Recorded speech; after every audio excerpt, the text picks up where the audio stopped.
अनेकता में एकता जिस देश की पहचान है, वसुधैव कुटुंबकम जिस देश का विधान है, हम उस महान भारत वर्ष की संतान हैं। आप सभी अध्यक्षगण को और मेरे साथियों को मेरा सादर प्रणाम।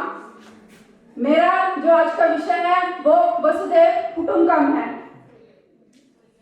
इस धरती पर जितने भी जीव है, चाहे वो मनुष्य हो चाहे जीव जंतु हो, सबकी जो पहली प्राथमिकता है वो उसका परिवार है। हम परिवार में रहते हैं, हम लड़ते झगड़ते भी हैं, हमें वैचारिक मतभेद भी होता है, लेकिन हम कभी भी एक दूसरे को नीचा दिखाकर कभी भी आगे बढ़ने की या विकास करने की नहीं सोचते हैं। अगर ऐसा ही सोच हम अपने अन्य जीवों, इंसानों या अन्य देशों के प्रति ऐसी ही सोच विचार को रखे तो वो फिर भावना हमारे मन में आ जाती है, आदर्श भावना वसुधैव कुटुंबकम। वसुधैव कुटुंबकम जो अवधारणा है वो हमारे प्राचीन भारतीय ग्रंथ के महाउपनिषद में जो 6वां अध्याय है वहां पे 71वां जो श्लोक है वहां से संकलित किया गया है। वसुधैव कुटुंबकम संस्कृत के 3 प्राथमिक शब्दों से मिलकर बना है, वसुधा, ईवा और कुटुंबकम। अगर वसुधा का अर्थ माने तो वसुधा का अर्थ होता है पृथ्वी और ईवा का अर्थ जाने तो वास्तव में। अगर कुटुंबकम का हम अर्थ माने तो एक परिवार, अर्थात यह पूरी पृथ्वी ही एक परिवार की तरह है। लेकिन वसुधैव कुटुंबकम का जो जिक्र है, हाल ही में हमारा जो 18वां शिखर सम्मेलन हुआ है वो हमारे जो जिसकी अध्यक्षता भारत कर रहा था उसका एक थीम भी रखी गई थी और वहां पे लिखा गया हुआ था, एक धरती, एक परिवार और एक भविष्य।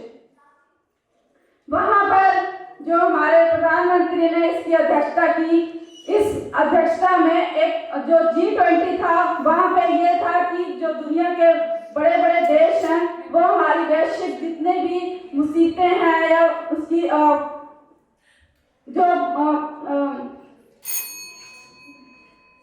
प्रॉब्लम्स हैं उसके बारे में बात की गई। लेकिन भारत ने उसके अतिरिक्त भी कई ऐसे विषय हमारे सामने रखे, जैसे जलवायु और महामारी संबंधी ऐसे बहुत से विषय रखे जिसके बारे में ये हमारा जो पूरे विश्व के देश हैं उसके बारे में सोच सके। वसुधैव कुटुंबकम हमें यह सिखाता जाता है कि हम सभी के साथ भाईचारे का ऐसा व्यवहार रखें, परंतु लेकिन आज की हम परिदृश्यों को देखें तो क्या सच में ऐसा परिदृश्य हमारे देखने को मिलता है?